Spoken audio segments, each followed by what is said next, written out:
Recording in progress. It's too bad we can't put that make her a guest on the show. The creepy recording in progress lady. You're like, A show so with that Siri and the Google Voice. yeah. So what year did you start doing Siri? Anyway,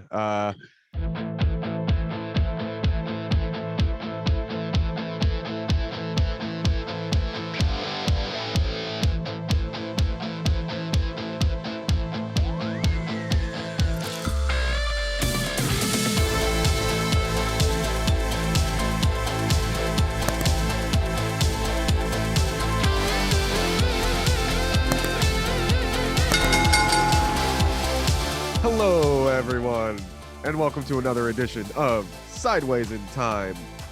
I am your host, co-host, with the most, root beer floats. Anyways, I'm Lucha Chris. The one we toast. I missed that one. You're a better rapper than me. And always to this side over here, and I did it right this week. My great friend, my bearded friend. I'm killing it every time I intro you, man. You know, every they get better and better. I mean, maybe one time we'll get one right. Patriot Pat, everybody. Hey, everybody. Hello. How you doing, Pat? Hey, I'm doing well. If you noticed, my wife trimmed up my beard a little bit. I did. Yeah, I was getting a little too scraggly, and she hates it because I don't look like I'm in ZZ Top anymore. So, well, she did it. Yeah. Well, she did it because I asked her to. Oh, okay. What a good one. Yeah, she cried the whole time. I think Sarah McLachlan was playing in the background. And, in the arms of the beard. Yeah, exactly. And so, today you could donate $1 to help grow Patrick's beard back. Yes. I don't know where we'll put our Venmo info up. There you go. Yeah. Donate $1 to get me biotin to get my beard back and make my wife happy. We'll do it. Don't tempt us. I feel like it. I mean, even though it was only a week ago, I feel like we haven't talked in forever. Well, we've had a busy week. We did a day early last week, and then we did a day late this week. Oh, that's right. I forgot we did a day early last week. Yeah. Okay, so that makes sense. Yeah, I know. I was thinking about it, and I was like, oh man, I haven't had my Luch fix in a while. I know, it's weird. So we're gonna change up the format of the show a little bit today. We're gonna try some new things out as we progress. Because again, as you can see up here, I mean, it's only episode 7, which feels kind of weird. I feel like we've been doing this longer than that for some reason. But we did our first one there in that library, which was super interesting, and I actually wouldn't mind doing that again one of these days. But yeah, so we want to play around with some ideas and see what sticks. I mean, we're both a couple of nerds, and obviously we're huge wrestling fans, but we have a lot of other things in common when it comes to things like pop culture and movies, video games, music, that kind of thing. So I figured maybe if we incorporate just a little bit of that to the show as well, that's what we want to talk about. So hopefully you want to listen to it. Yeah. And it's also like a getting to know you stuff. So it's not just wrestling, it's more like oh shit, this dude likes this. He's not that much of an asshole as I thought. There's me specifically is what he's talking about. I was thinking of me, but either way, yeah.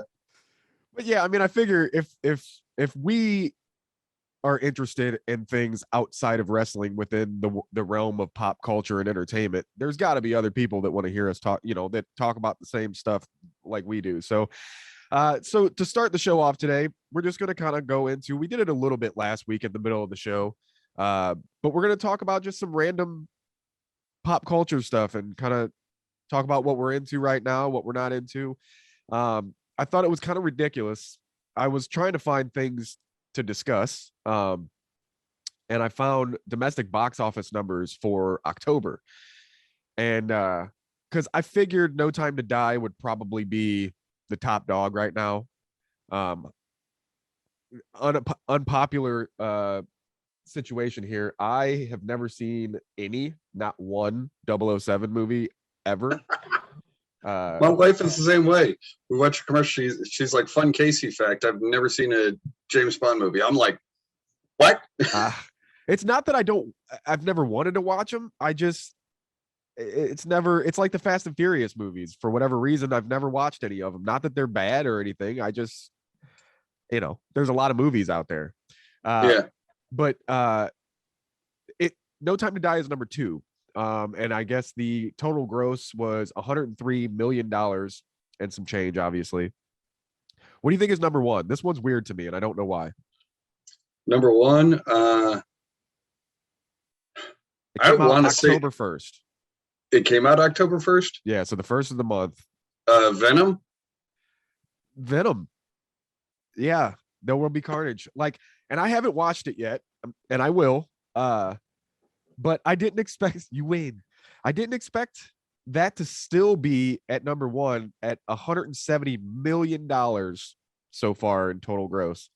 Halloween Kills is number 3. But I don't understand how this ranking system works, because it says it's number 3, but it only made so far $54 million. So it made half as much as No Time to Die, but it's still number 3. By the way, did you watch Halloween Kills yet? Do you like horror? Nah, not much of a not much of a slasher. Okay, well then don't watch it. It's probably a hot take because I know some people loved it. I didn't necessarily hate it, but it's different. That's really all I'll get into, since you're not really much of a fan. There's not a whole lot of discussion to be had there, but I'll go. In fact, I've never seen a Halloween movie. The first one's amazing. Like, even if you're not a traditional horror slasher fan, it's really good because it's super slow paced. It's a slow burn. Mm-hmm. It's not super gory. It's kind of like I always equate it to the same, very similar to like the first Saw movie, because the first Saw movie was not that gnarly. It wasn't super gory. It had some gore, but it had as much gore as like 7, and that was, it wasn't like shock value gore and blood and guts and all that. And so anyways, the first one's great. The one they did in 2018 was pretty good, which was supposed to technically be the sequel to the original, and they skipped all the other sequels. And then this one's a sequel to that, and it's a different thing altogether. Anyways, Family Value, or Addams Family 2 is number 4, Shang-Chi number 5, Many States of Newark. I could talk about that for a couple hours. Number 6, and so on and so on. So yeah, I just thought it was weird that Venom was still number 1. I believe it. I think I might try to see it. I got today and tomorrow off. I might try to pop out and catch it. Hey, I'll be at work today in Liberty if I can't hook you up with a discount or anything, but okay. Well, I already got AMC. I already got AMC tickets, like prepaid tickets. This was before you went to work.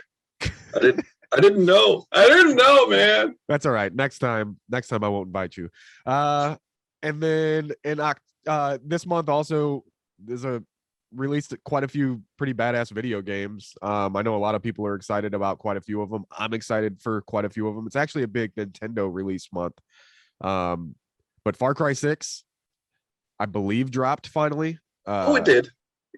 Have you played it yet? Oh yeah, I'm playing it. See, I still need to get it, but I'm deciding whether I want it on PS4 or my PC. I keep disappearing. Yeah, I know. But I've heard great things so far from the people I've talked to that have played the early access and shit like that.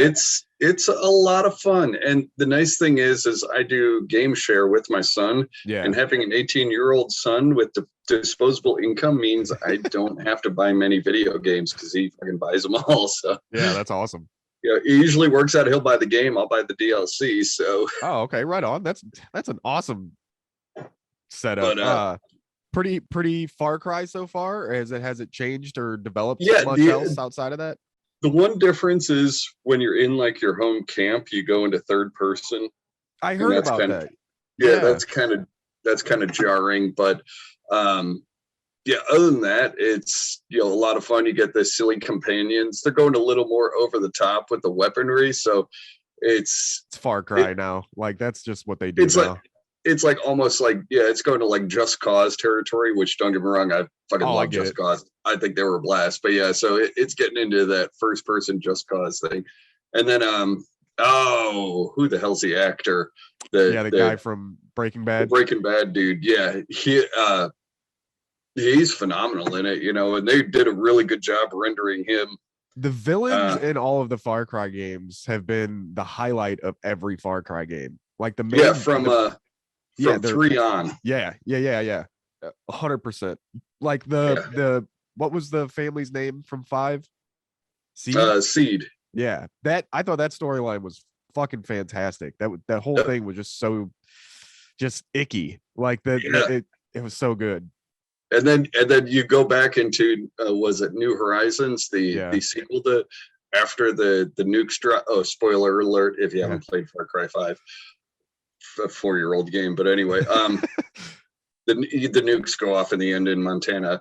But so Joseph Seed's in Far Cry New Horizon or New Dawn or whatever. Yeah. And he's a good guy. The one with the twins, right?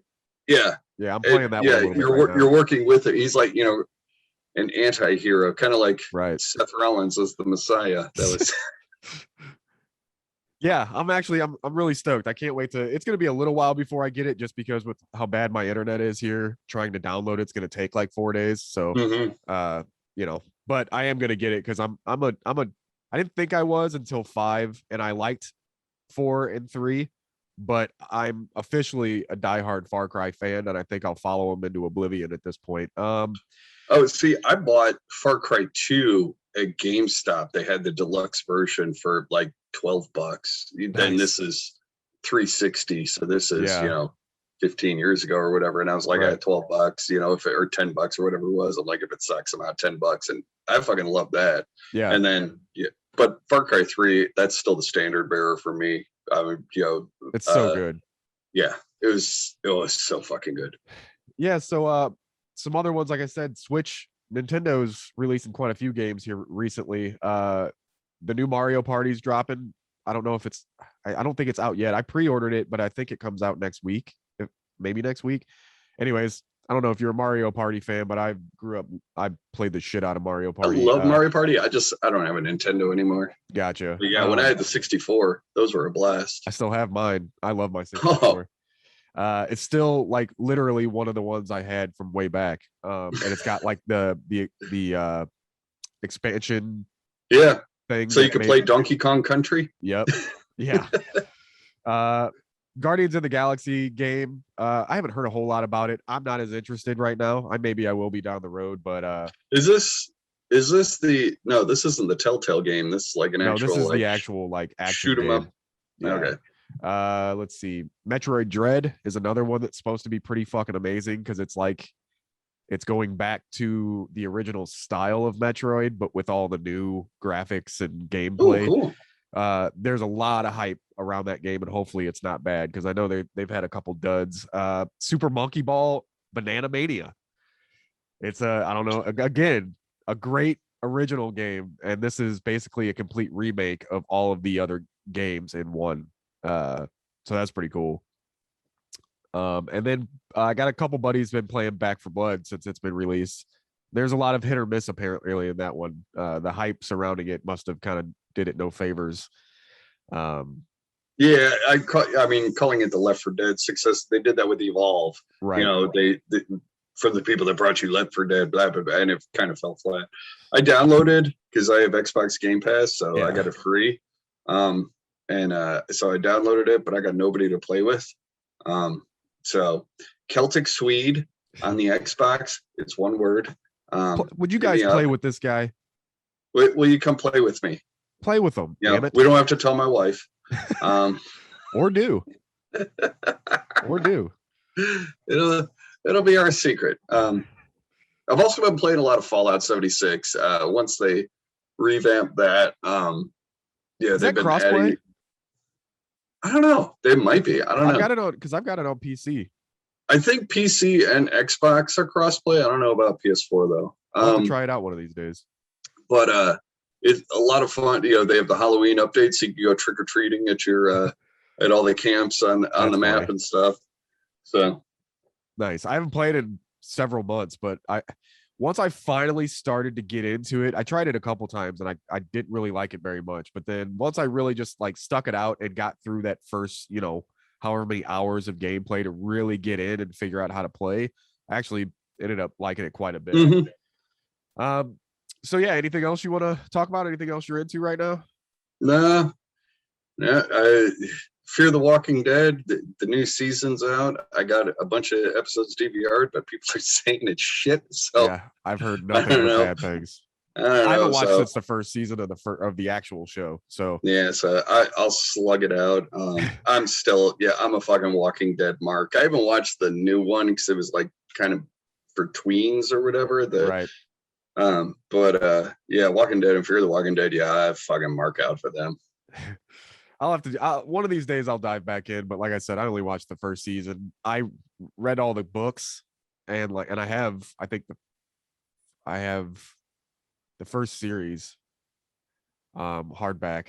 But anyway, I never got into it. I think at that point I was so burnt out on zombies because it was just the thing for everybody was doing zombies that I didn't care about a human drama involving zombies, I guess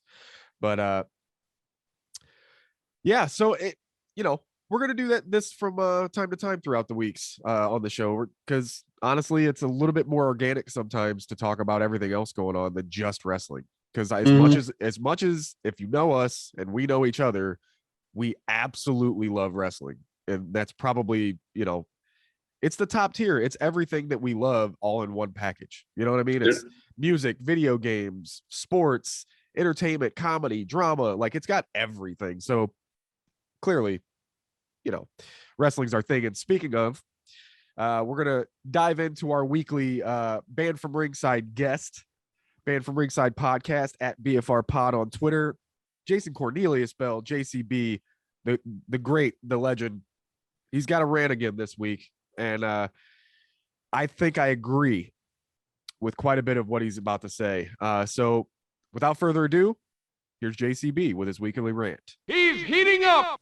This is Band from Ringside. What's up, everybody? It's your boy JCB, Jason Cornelius Bell, with my weekly rant this week. And I'm going to talk about this fictitious war between AEW and WWE fans. I wouldn't even call it an interesting conversation, more of a waste of time with, I would assume, a WWE fan who basically had told me that all the WWE fans that he encountered are great and all the AEW fans are toxic to a new level, so on and so forth.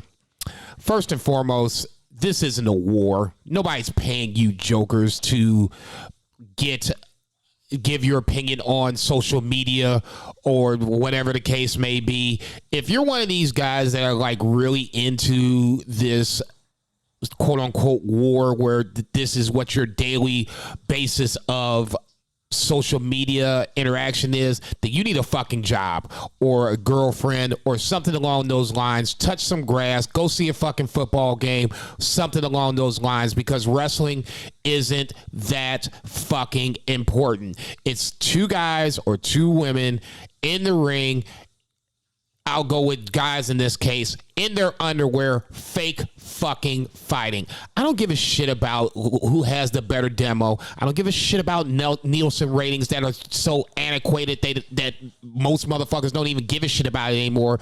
At the end of the day, it is about being entertained. And I don't care if you like AEW more. I don't care if you like WWE more. The fact of the matter is there are shitty fans on both sides of the fence, on the AEW side and the WWE side. The fact that this gentleman said that there is only one side that has bad fans makes total sense. Why would you turn on your own? If you're a WWE guy, you're not going to attack your own WWE brethren, are you? Of course not, people. So let's get your heads out of the sand. Let's start acting like this is supposed to be fun and entertaining and not like the Monday Night Wars of 20 years ago. And that really wasn't a war either, okay? I'll say this much. Social media has allowed people to say what they want to say without getting their ass handed to you. And that's fine. I totally understand that. I don't respect it, but I totally can understand that. this is one of those times where I really think that it's just time for everybody to go play in their own little sandbox. AEW guys, play with the AEW guys. WWE guys, go play with the WWE guys, because clearly you guys can't get along in the same sandbox. And it's all over professional wrestling. That's a goddamn shame. This is your boy JCB. I'm out. This is Banned from Ringside. And of course, as usual, I don't always agree with everything that JCB says, especially, if you listen to their podcast every Friday, Banned from Ringside podcast, Spotify, iTunes, all that stuff. This whole segment was kind of based on the fact that every episode of their show, he usually just goes off the rails and is probably way too mad about some things that involve wrestling. And this rant, though, I think he makes quite a bit of sense. And so because of that, we're actually going to dive a little deeper into this discussion here for just a little bit. Because, this war between WWE and AEW, it's intriguing as hell. But I also think that treating it as this war is almost trying to tread too much of a nostalgia thing for me personally. And I think competition is good, yes, but I also, for me personally, yet again, like, my opinion solely is that they kind of, both sides need to pump the brakes a little bit on the constant let's talk about the other guy, unless they're both, again, there's going to be plenty of stuff that we don't actually know anything about and will never. So who knows if people backstage in both programs are like, hey, let's just fucking talk about each other. Let's poke at each other, because all that's going to do is create conversation about both sides, which is good. But I don't know if I really care for it to be a war. Let them compete with each other. Sure. That's not going to do anything but bring good to the entire landscape of the business. But I don't think we're at war. I don't think we're war ready yet. Like that. I don't know. How you feel about that? Yeah, the whole bashing each other's company. I mean, yeah, I've noticed listening to a lot of AEW interviews, they don't mention WWE. They'll mention, oh yeah, I could go to that other company or Impact or Ring of Honor or something like that. They will specifically not mention WWE. Plus, WWE is also in its own little bubble. It's its own thing. But now that I'm looking at the way things are, I don't necessarily want another Monday Night War, because you have a different thing every night right now. I don't want a Monday night or a Friday Night War or a Wednesday Night War. Right. I would rather just, it's all the same fucking audience just spread out over different shows. Mostly. And, yeah, for the most part. I mean, you have your loyalists and stuff, or you have your people that are avoiding a brand. Right. Like us. Yeah. I mean, for the most part, the same people that are watching WWE, you get most of them watching AEW, and then a fraction of that is watching Impact, and so on and so forth, and New Japan and Ring of Honor and all that. So I think right now, putting on the best show, and getting the ratings for your night, I think that's most important. Just putting on a good show for your fucking fans. I think that's far more important than competing with the other guy. I mean, as much as WWE sours a lot of people, they're not fucking going anywhere. You're not going to take them down. Never. That's like a high school team going, we're going to fuck up the Yankees.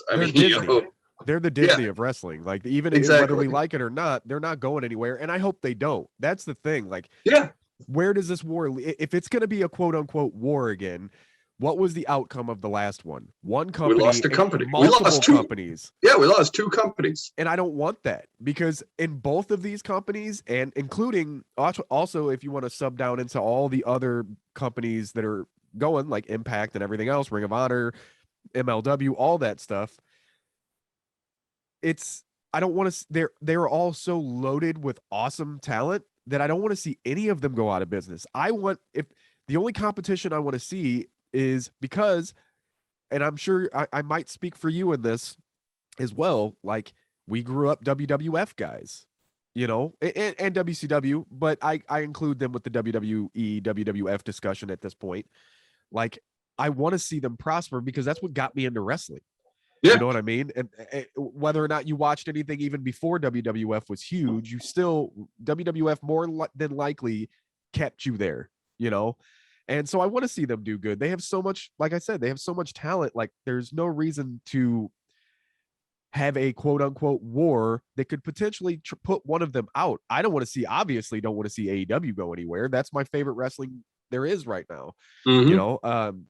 But Nick Jackson did some kind of interview recently, but he made a decent point when he asked about competing, you know, WWE competing with Dynamite. He said he loved it, quote unquote. He said, "I love it. That's exactly what wrestling needs right now, competition. They've been so comfortable the last 2 decades that they need something like this. This only helps the whole landscape of wrestling." And I completely agree. The competition is fine. The term war, though, needs to go. Like, they need to continuously compete for decades and decades and decades, only making all of these products better. But I think we started the war, and they're just kind of riding with us on it, you know, and taking it because it's fanfare at this point. They also know that's what we're asking for. Not we, me, and you, but we as fans. So yeah, go ahead. And if, like, Friday night, perfect example, you know, each of them with, you know, each company was, you know, flexing how big their dick is. Well, then the numbers came out, and SmackDown did 800,000 whatever.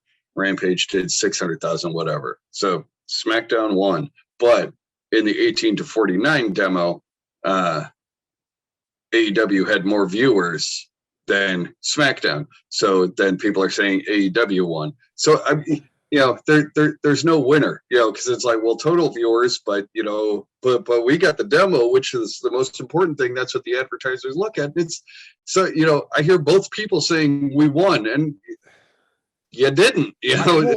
And I think the wins and losses, as far as the fans are concerned, are on an individual basis. It's not us as a group, because we all like what we like for different reasons.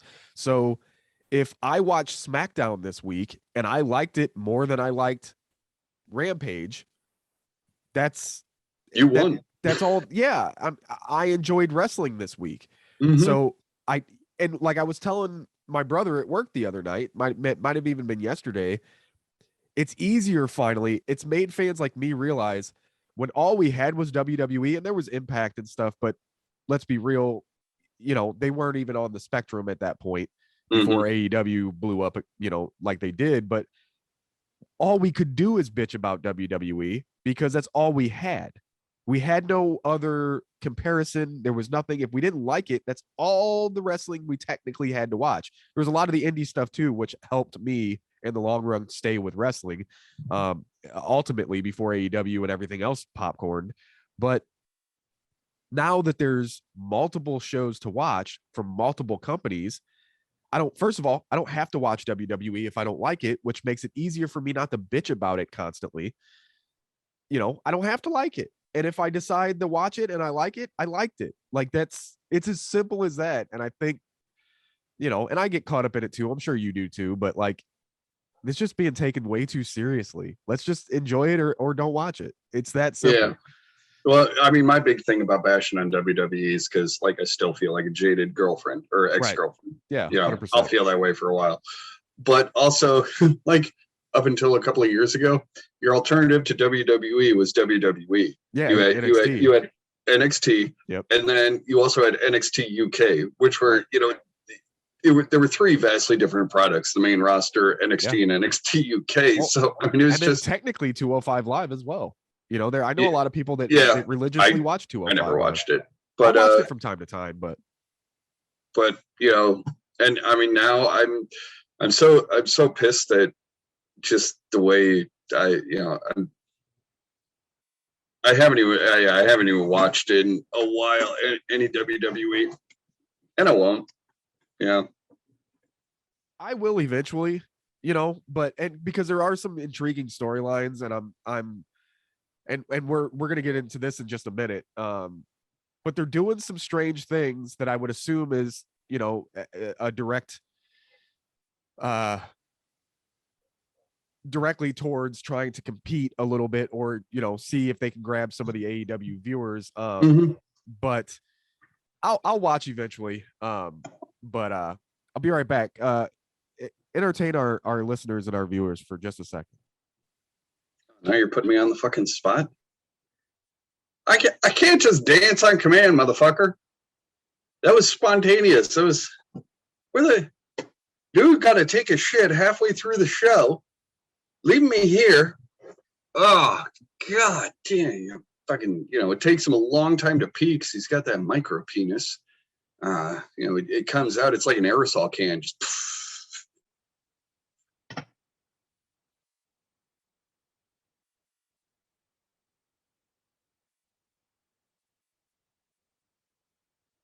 Did you entertain him?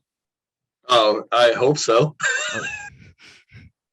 Okay, so yeah, sorry about that. My I have to mute my mic now every time I'm not speaking because my dog is yelling at everything in the world right now out there. And I'm sure everyone listening and watching can hear it. So he just wants to talk about wrestling, you guys.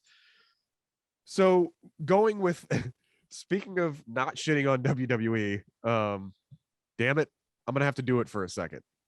Okay, well, while you do that, I'll be right back. All right. So there, technically there is some interesting things happening within this. And what I'm about to get into is the King of the Ring and the Queen's Crown. And again, there's some highlights, some positive highlights, and there are some negative highlights. First of all, I fully believe that King of the Ring should be its own pay-per-view again, an entire tournament that doesn't just involve 2, 4, 6, 8 competitors. But I will say today, as we're recording this, so you'll be hearing this a day later, but Crown Jewel is today. Blood in the Sand, whatever you want to call it. I won't be watching it, which is unfortunate because I agree with Band from Ringside when I listened to their show from last week. This card is stacked. It's a WrestleMania worthy card. It really, really, really is. So in all honesty, I'm not watching it today, but I might still go through and kind of check it out because this card is extremely intriguing and big golden check mark for WWE on that one and that's why they did it, because they know that going to Saudi is controversial. So you put on an awesome card where people are like, well, I'm not going to get to see this any other time. Well, that's like Zach from Band from Ringside. He said the same. Like we don't watch Crown Jewel, right? Like there's a lot of reasons, but he even said, he's like, damn it, I may not watch it live, but I'm probably going to have to watch it because this card is stacked. So anyway, obviously the final of the King of the Ring and the Queen's Crown tournament are today. So again, you guys will be ahead of us by the time you hear this, but Finn Balor versus Xavier Woods. Now, if you're not 100% sure, Xavier Woods is the reason apparently why we have a King of the Ring tournament this year. He fought for it and fought for it and fought for it. I find it strange. First of all, I thought for sure Jinder Mahal would have won just because of Crown Jewel. Now, I know that's a race thing, and you can attack me if you want, but they do that kind of thing for Crown Jewel, and I don't blame them either. They want to see their people on the show, and I totally get that. But Xavier Woods beats Jinder Mahal, rightfully so in this case. Nothing against Jinder, but Xavier needs the golden banana sticker for making this tournament happen again. But him versus Finn Balor is very interesting. It's not bad. It's not bad at all. Like it's very intriguing because obviously other members of the New Day have been doing and are doing big things. So Xavier is the odd man out and has been.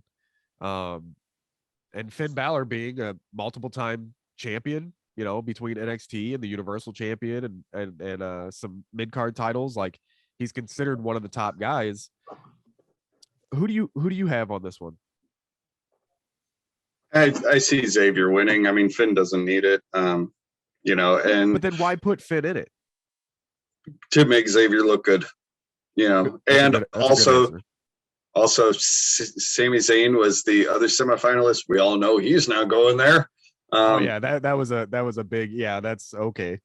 Oh yeah, I love the tweets. Oh, what do you think of King Sammy? It's not gonna fucking happen. No, not at Blood in the Sand. If it wasn't there, he'd do it. No.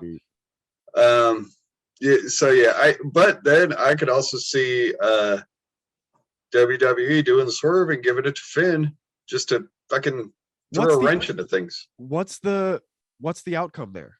What's the point? I don't know. Some of the things they do, I don't know the outcome. I think Xavier would be the logical choice, being that he hasn't had a push. So it would make sense to put him in a crown. He's over the top. He'd be one of the very few, unless they do some shady shit, but he'd be one of the very few faces to win King of the Ring. And he would be entertaining as hell. I agree. I think it would put him just the right amount over the top to where he would actually finally have a foot. And so within the first couple rounds, I mean, we have an 8-minute match, a 12-minute match, 11-minute match, 9-minute match, 12-minute match, 10-minute match. So the reason I'm saying that is because over at the Queen's Crown tournament, first round match, Zelina Vega versus Toni Storm, 2 minutes and 10 seconds. Liv Morgan versus Carmella, 1 minute and 40 seconds. Dana Brooke versus Shayna Baszler, 1 minute and 25 seconds. Doudrop versus Natalya, 3 minutes even. Zelina versus Carmella in round 2, 2 minutes and 40 seconds. Shayna Baszler versus Doudrop, 2 minutes and 45 seconds. Zelina Vega versus Doudrop in the finals at Crown Jewel. Wait, Shayna didn't make it to the finals? Duh. Fucking duh. But she got beat by Doudrop. Like nothing against her, because she is a great wrestler, but she's fucking brand new to the main roster. All they did was basically make fun of her and make her look like a joke when she got there, and now she's beating Shayna fucking Baszler. But you know why Shayna Baszler can't win? Why? Because she's a lesbian. And they're going to Saudi Arabia for the finals. Like, and I'm not, again, this is not, I'm just being the voice of what's happening here. I'm not saying there's anything wrong with that. Good on her. If she it's a statement on the, on the status over there. So it's just another fucking thing, red flag for that whole pay-per-view. But Doudrop versus Zelina Vega. Don't get me wrong. Wait a second. Doudrop is bi. Apparently they don't know that. But Zelina Vega, like this whole thing, like why is Liv Morgan losing in the fucking first round? Yeah. What are they doing with her? She's been killing it. Toni Storm loses in the first fucking round. Like, yeah, Toni Storm, former NXT UK champion, loses in what, a minute 20 or something? 2:10? 2 minutes and 10 seconds to Zelina Vega, which again, I'm a fan. But she's not really what I would call one of the strongest women wrestlers in their company. Like, against Toni Storm, you got me fucked up. Anyway, so that's going to happen today. So who you got, Zelina Vega or Doudrop? I don't give a fuck. Yeah, I don't think it matters. I guarantee you it's Zelina, because they're going to try to keep her there. They put a crown on her. Make her the queen, I can see that. Maybe she goes into a program with Charlotte because queen stuff. Anyway, so or maybe she'll beat Shayna in 3 minutes because Queen of Spades versus Queen of the Ring or whatever. I hope, and I know this is one of those things, and it doesn't have to be AEW, but I hope Shayna gets the fuck out of there before, because she's already older. She's in her 40s already, and as far as wrestling age, that's you're getting there. She's got 5 years left, maybe. Right. So let her go fucking spend 5 years like Ruby Soho, which is significantly younger, but let her go fucking play. Let her go. Whoops. I don't care if it's AEW. She'd be great in Impact. Honestly, she'd probably be fucking fantastic at Impact. As a matter of fact, take her ass to Japan. Like she's so fucking good, and it's a travesty. I'm gonna move the fuck on because I'm getting heated and I don't want to take JCB's sting from being all heated up. But that whole thing just is stupid, except for possibly Xavier Woods maybe winning King of the Ring, even being that it was his concept to bring it back and that whole thing. That's a decent story to tell. But the women's one is a fucking joke. And why isn't it called Queen of the Ring? Anyway, moving on. A transition into our main event of the evening. I'm going to do a little pro wrestling history today in pro wrestling history. So as of we're recording this, October 21st, 2001, WWF held their No Mercy pay-per-view in St. Louis, Missouri. Oh, from the Savvis Center. Fuck you. Go Cubs, go. Whatever. Continuing the WCW WWF Invasion storyline. It was weird. This pay-per-view on paper should have been awful. But it was actually awesome. Like the whole mid-card, lower and mid-card of the show, there wasn't a lot of like interference, which at this point it's the invasion angle. There was a lot of that going on. And it was actually just mostly solid matches. Everything was pretty much, nothing was bad. Even the fucking lingerie match they had was at least watchable. That shit is cringy as hell these days, but two hot girls wrestling in lingerie. I mean, you can't go wrong there. But and then the stuff that happened in the main events where there was some interference made sense story-wise. Like, it's actually, this pay-per-view is one of my favorite pay-per-views of that era. I'm not even gonna lie. And then we had Jim Ross and Paul Heyman on commentary, which was always a good combo. So yeah, it's pretty interesting. And the reason why I use that as the segue is because our main event tonight, our what if in wrestling history, is what if the invasion angle actually worked? Like, what if it wasn't such a dud? There's a lot of things that would have had to happen for that to work. But before we get into it, let's strap in, open up the suicide doors of the time machine, jump in that motherfucker, type in 2001, I guess 2002, and we're gonna go sideways in time and talk about what if the WWE WWF invasion, or WCW invasion, actually worked out and would have been super cool. Quick history, obviously WWE buys WCW at the end of the 90s into the early 2000s, and they started the storyline around WrestleMania of this invasion angle of WCW and then ECW, and it was kind of awful for there was some good moments, but for the most part, as a whole, it was the worst booked invasion angle of something that was building for years and years and years. You would have thought somebody would have had it in the back of their mind that, oh, when we buy that WCW, this is what we're going to do. The problem was most of their top talent was under contract still for another few years where they could just go home and sit. Kevin Nash. They were, the thing was, they were under, a bunch of the top talent were under contract with Time Warner, not WCW. Right, exactly. So they did, they got to sit at home, whereas a lot of the newer talent were under contract with WCW itself. Right. So they did bring over quite a few good talent, but it was just the way everything was booked. Booker T coming over was huge. That was actually one of the probably their best get in that whole thing at the time. But they also had the likes of fucking Buff Bagwell and Sean Stasiak, and who was already in WW. I don't remember if it was before or after when he was known as Meat, which was great. I think it was after. Yeah, I don't remember. He didn't last very long after that, but I think he's a chiropractor now. Hell yeah. So yeah, it was pretty awful. So like I said, we're gonna jump back and let's start from that initial Nitro Raw simulcast, right? So we'll start from if Vince McMahon says that he bought WCW. I'm not going to fantasy book. I think that could have been a completely different way as well. I think they should have just, real quick, and this is just like a side note, I think they should have not even mentioned, because fans are smart even back then, they would have known. but not even mention they bought WCW and let Nitro run for a few more months, if not the rest of the year. And then slowly did the invasion that way, where they were pulling guys and girls off of the roster and doing the jumping like a war.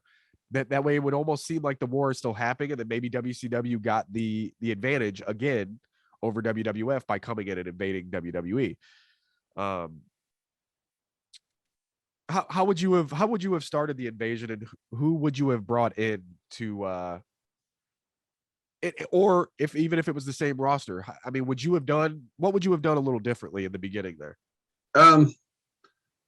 Well, first, I like your idea, and yeah, the only problem was they were, TNT wanted them off TV. I mean, if they could have had another TV deal, and just Nitro is moving to fucking whatever, WGN. I think, and then they could have just drawn it out that way. And I like your scenario. Now, okay, so I think fantasy booking, if I had that roster that I had at that time, because Shane McMahon comes out and you're expecting Hogan, Sting, Flair, and you get, Mike Awesome, Sean O'Hare, and, Sean Stasiak and Mark Jindrak. Nothing against those guys. Great competitors. Right. Two of the four were really great, but even still, I get your point. But it's like, where's Hogan? Where's Hall? Where's Nash? Goldberg. Sting. Yeah. But I think what I would have done is had your well-known, established, long-time, DDP and Booker T. Jesus and who else did they have though? Was DDP and Booker T the only two like super established names? Probably, other than like Buff Bagwell. Okay, yeah, but even Buff Bagwell, he had a decent following. Right. Scott Steiner was a little bit later. So I would have taken those three, and they would have been the focal point, because they were the ones that everybody knew. Okay, you weren't getting the A-listers, basically. Right. You're getting the B-listers, but they were still super duper over. I would have had them come in and beat the shit out of Triple H. Beat the shit out of Austin. Just come in and beat everybody. Almost like the Nexus. Yeah. And just have them rally in the troops, and then have all the young guys be in the troops. Which is what they were kind of doing with their storyline on Nitro there for that last. Yeah, the New Blood. Anyways. Yeah, which was awful. It was a great concept on paper, but it was executed awfully. But they could have expanded on that in the WWF. Mm-hmm. And you could have had the WCW guys, the underdogs fighting from behind and stuff, just using the tactics of, just swarm and beat shit out of, and then get the fuck out. They did that with the Nexus, and that worked until Super Cena. Right. Which I'm sure they would have had Super Goldberg or something. So what if little branding plug there. What if, so they hire Bischoff and Ric Flair, right, as authority figures a little bit later on down the road. So what if they brought them in a similar fashion that they did? Vince McMahon hires them to come in. Well, he hired Bischoff, and then the Ric Flair scenario was Eric Bischoff came in to work for McMahon, but Ric Flair was part owner of Raw. But what if they had brought both of them in as authority figures, not knowing in kayfabe that Bischoff and Flair were in cahoots to take over the WWE, or at least one of their shows, right? So Raw's a 2-hour show. And at that point, half of their show on Raw was the invasion angle, right? Mm-hmm. So what if the storyline went into they're like being weasels backstage and rallying the troops, quote unquote, of some of the ex-WCW guys, ex-ECW guys that were already established there, like Jericho and shit like that. And also like getting phone calls from guys, they can kind of play off it a little bit, where they're talking to people that they know are openly from WCW, and start the invasion from their point of view, not through the McMahons, because the whole thing was about the McMahons. It wasn't about the invasion. Yeah. So Flair and Bischoff start taking over the shows, and then where, say, this would have been really early for this to happen, but say Raw ended up being 3 hours, right? Even if it was 2 hours, the first half of Raw is WWF Raw. The second hour of Raw would have been WCW Nitro, or vice versa. They said they had all the branding. They could do all that. They could do the new blood thing, but kind of squash what they were doing with it in WCW and do it right with, the people they had around. Because as bad as this angle was, it was a better time creatively than, we've seen in a long time. Just this angle was really bad.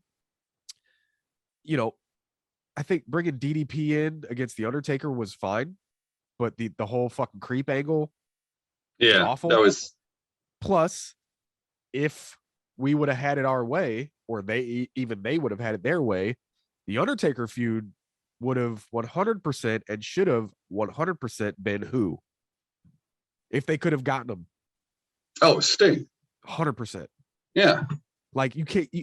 We will never, and I feel 100% backed by saying this, or I feel it will never get that ever. We will never get Sting versus The Undertaker. No, and that's like one of the big losses of all time. Like, that's, oh my God, man. I wasn't even a huge Sting fan growing up. I liked Sting, but I didn't watch WCW.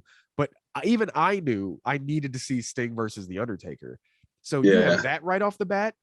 You bring in Goldberg while Stone Cold's still wrestling. You have Goldberg versus Stone Cold. Like, they had some interactions, but they never really had a proper match. Like, there's so many of those scenarios, then you even down the line, obviously they do Rock Hogan, which makes sense. Man. And then the same with ECW.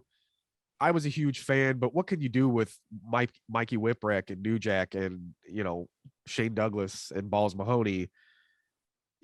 Again, they were top guys in ECW, but in WWE's product, the Sandman sucked for the most part. Sorry if you fucking at me all you want, but he was a great character in ECW. But as far as WWF, he was considered to WWF fans who weren't familiar with his work a ripoff Stone Cold Steve Austin, because he was out there drinking beer and swearing anyways. So I don't know, because they could have ended up incorporating some of WCW's fucking pay-per-views instead of the Invasion pay-per-view. It would have they could have completely rebranded a certain portion of either show to be Raw and Nitro, and then they still could have, WWF still could have ultimately won the kayfabe war by progressing that throughout a couple years, and then finally, WWE's guys get the win, and then we have, the NWO didn't last that long when they came over. Obviously Booker T made it all the way through with very few setbacks, so they did have some of their talent that did well. I feel like if the quote unquote the invasion angle would have worked out better, even if it wasn't our idea, I don't know. I feel like it would have made WWE look like they gave a shit about talent outside of their own, because otherwise this whole thing was just a giant squash match. Well, and it was also just a McMahon circle jerk. I mean, exactly. That's what. It was McMahon flexing. I mean, look how he puts himself in the main event with Donald Trump. Right. The hair versus hair match, and and he made himself world champion, and this, and I mean, at the end of the day, that way. Yeah, I mean, it hasn't been that way much because physically he can't do what he did, but shit like that. They did try to have like WCW, like the last hour or half hour on Raw. They tried to that actually. They tried to have it as WCW, and people did not like it. The fans. So they scrapped that. One thing when you were talking, one thing that I would have liked, you brought up that if they attacked, all the young bloods attacked, and the WCW guys that jumped ship before, the Big Show, they attacked Jericho, the Radicals, Oh, excuse me. Yeah, if they jump them and stuff, and then and this would be long-term storyline, right? Which I know is foreign to WWE, but yeah, if it doesn't lead, if it's a storyline more than 4 weeks, it doesn't lead into the next pay-per-view. We can't do it. We can't think that far ahead. Unless it's Randy Orton challenging for the title 6 pay-per-views in a row. Anyway, I digress. Yeah, so this would be long-term storytelling, but if you had, them attacking the WCW guys that jump ship, and and do it in like high-profile things, like they're fighting for a title or something like that. You screw them up, or you go in, you attack the other guys so they lose by disqualification. Right. Shit like, but so anyway, do that shit going on, and then when the contracts come up for the big boys, for your Hogans and Nashes and stuff, and they come in, then you have the new guys jumping them and saying, "Where were you? We needed you." You could have it to where they were, the new guys were getting beat down and stuff, and then the old guard comes in, new guys start attacking them.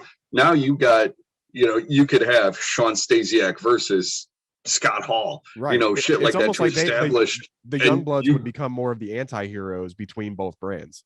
Yep, and then you get a new crop of stars just by matching them up with established people to work with and stuff. So I don't know. Unfortunately, with WWE, they didn't need new stars. They had their own new stars. So acquiring a whole company, all they did, at least in retrospect, from my point of view, is hire a bunch of people temporarily to squash them to make their brand look superior, which, hey, it is what it is. It's not my company. It's not your company. That's what they wanted to do with it. And all these guys and girls decided to go along with it.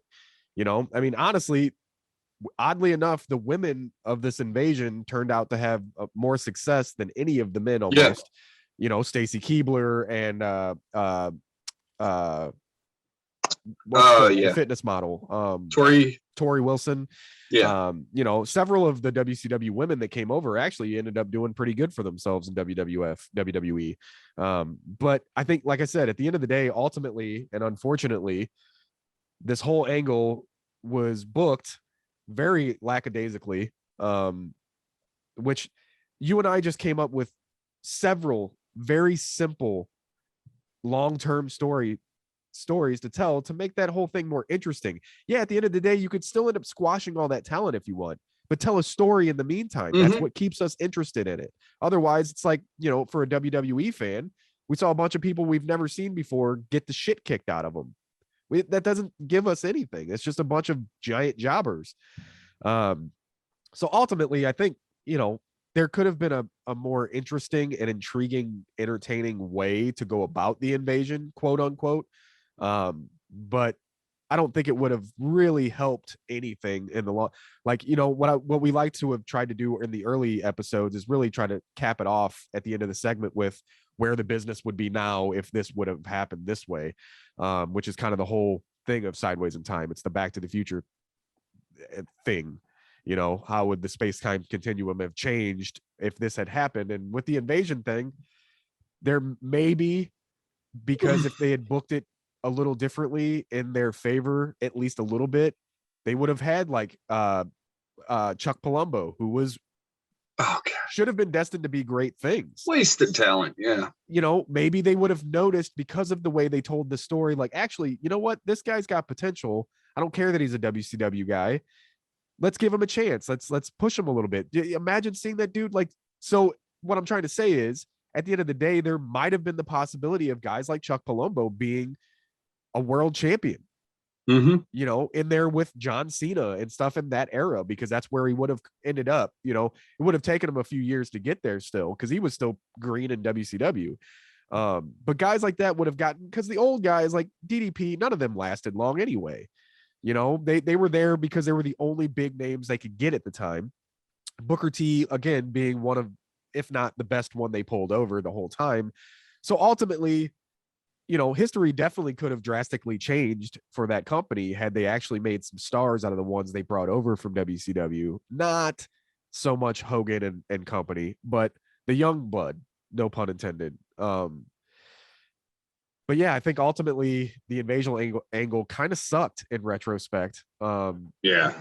And it had so much hype. It had so much potential, and it landed like a fart in church. Which is kind of going back to our original discussion about AEW and WWE and that war, and why I asked, where is it headed?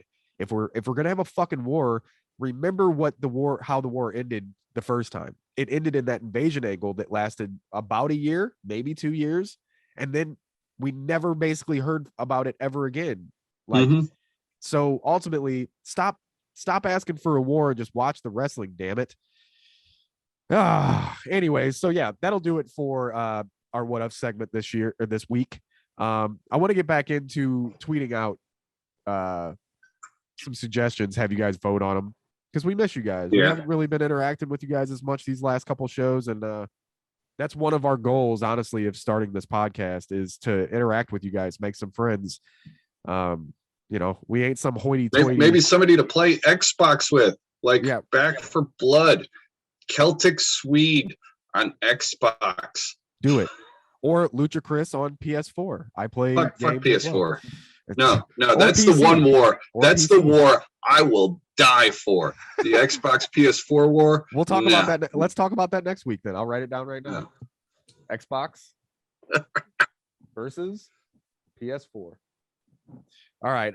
So let's move on to a couple of odds and ends. First of all, as usual, I want you guys to go over and check out our YouTube channel, Sideways in Time Network.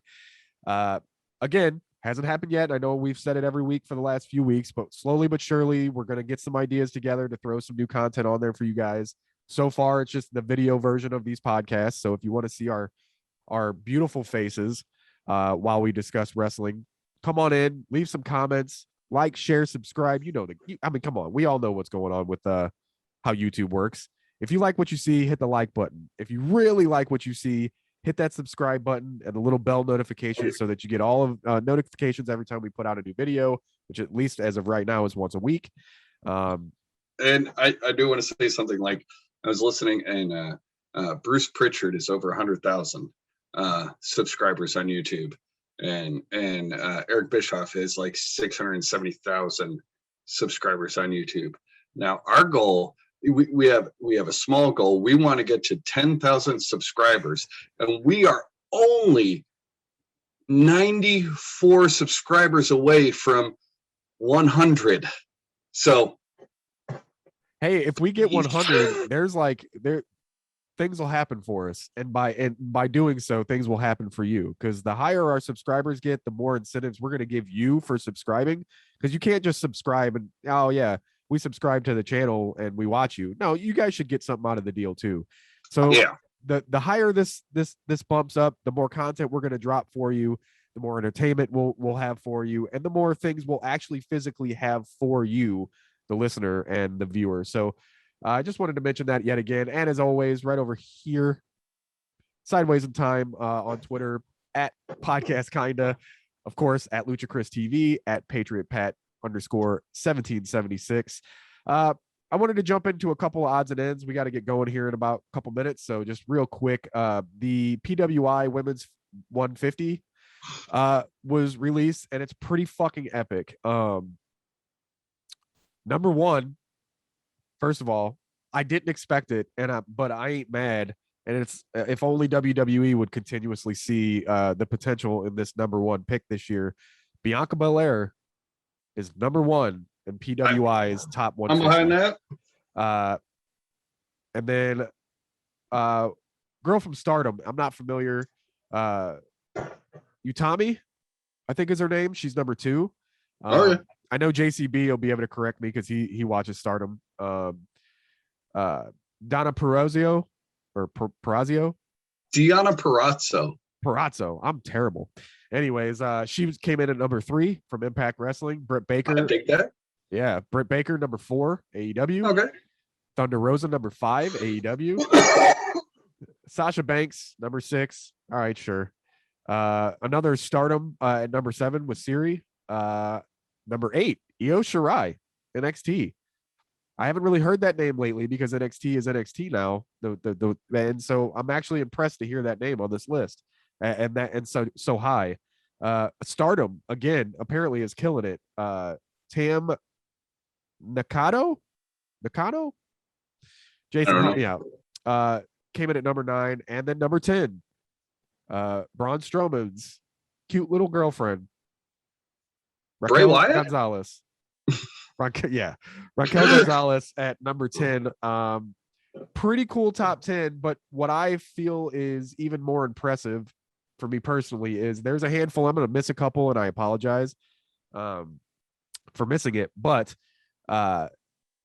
there's some on this list that I'm really proud of because there's some local, not even local, but indie darlings that we get to see when we go to our Journey Pro shows or the St. Louis shows. And number 43, Unicorn the Party Unicorn. I'm all stumbling over my words here. Lady Luck. That's awesome. 43, dude. She's coming up quick, super quick. And I'm for it, man. She's killing it right now. So and she was on Busted Open. She challenged Thunder Rosa number 5, and they're going to be wrestling in Texas on November 20th. So cool. And from what the challenge Thunder Rosa threw down, it's going to be a street fight. I'm into it, man. Because she might have said Falls Count Anywhere. I'm not 100% sure, but I know it's a street fight. So as silly as the Lady Luck gimmick can be, she's a fucking fantastic wrestler. I've seen her twice. Once in that triple threat, and then right before the pandemic, they had that battle royal, and I saw her in there, and I was like, "What's a female doing in a men's battle royal?" And then I'm like, I'm at an indie show. Yeah, that's right. Yeah. Another one too that I'm really proud of. She's probably one of the youngest wrestlers, if not the youngest wrestler on the list. And she's coming up quick. She's another St. Louis. I don't know if she's from St. Louis or not. I haven't done a deep dive like that, but she's a regular in St. Louis, especially with St. Louis Anarchy and Glory Pro, WrestleMax. Those Billy Starks came in at 104. Pizza Cat Jr., aka super cool. She is a rising star, especially being that she's only like 17, 18. Oh shit. Something like that. She's not barely 18 if she's 18. And she's been killing it for the last couple years. Like she's got all the right people around her pushing her, the cream rises to the top. So super proud of her. And then this one's, I've been following this girl as a fan, and we've become friends, over the last couple years. This one is well-deserved. Tootie Lynn, the Blue Dragon, 139. Nice. Just the fact that she's on this list in general is huge. She's been doing great things. Obviously, she was the final participant in the she was the final participant eliminated in NWA Empower, the Women's Invitational Cup. She wrestled 30-minute Iron Woman match against Trish Adora. She's been killing it forever. And again, I've been watching her since she started wrestling. And the fact that she's even on this list, no matter how high or low, first of all, she's got to feel amazing. Second of all, her family's got to feel great because they're one of the most supportive families I've ever met. And her peers and the people she wrestles with and everything, they're so supportive of her, as are we as fans. I'm so stoked to see her on this list. And there are more, like I said. I'm sure I missed a few. But either way, it's exciting to see all those indie names on that list because they're the future of this business, clearly. And it's super cool. Hey, Patrick. Yeah. You got anything you want to end us on? Stay tuned. We got a big surprise for next week. We do. I had totally forgot I was going to mention that until just now. Yeah, next week is our Halloween episode. We're going to do this Halloween themed. I'm not going to have a costume. Oh, I think I might too, actually. We're supposed to have a guest. And I'm saying supposed to because sometimes you never know. As of right now, it's set in stone. I think you guys are going to enjoy it. We're going to do an interview with them, and then we're going to ask them to stick around and see if they'll hang out with us for the rest of the show. We may go a little long. I took the day off, so if we go long, we'll split it into 2 parts. It's a celebration. It's Halloween, It's my favorite holiday. Yeah. So we're going to celebrate next week regardless. It's going to be a great show. I'm going to go ahead and give it away. Our what if next week. You want to tell them what our what if for next week is? What if Pat was born without a micro penis? That's actually a callback to when you left me alone. Oh, great. I'll find that out when I'm editing. I think we voted against that one. Yeah. What if NXT did not work out? What if NXT never happened? What if that's not next week's? Next week's the Halloween show.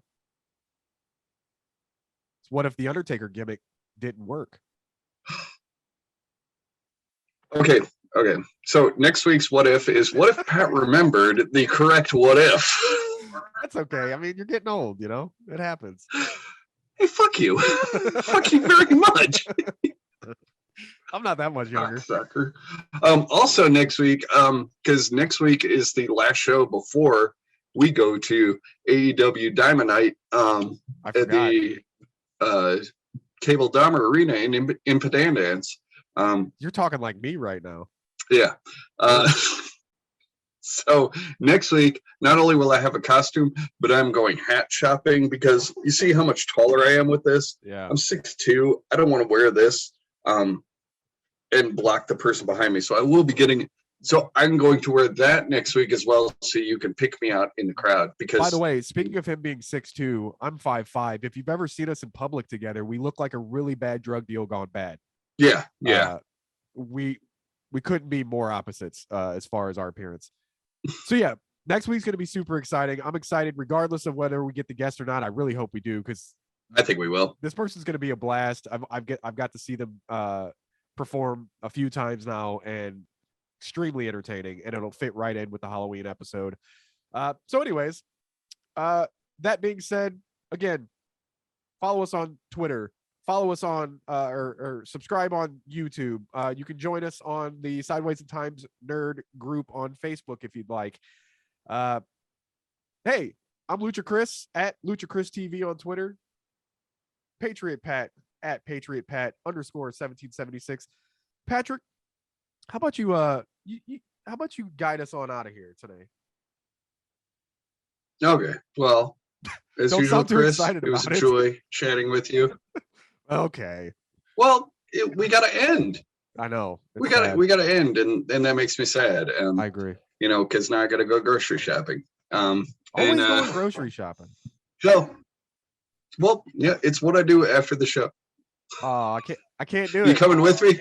I can't do it. Aw. Well, damn. You look like Danhausen when you're that small. Well, maybe I am. Very, very, very nice, very evil.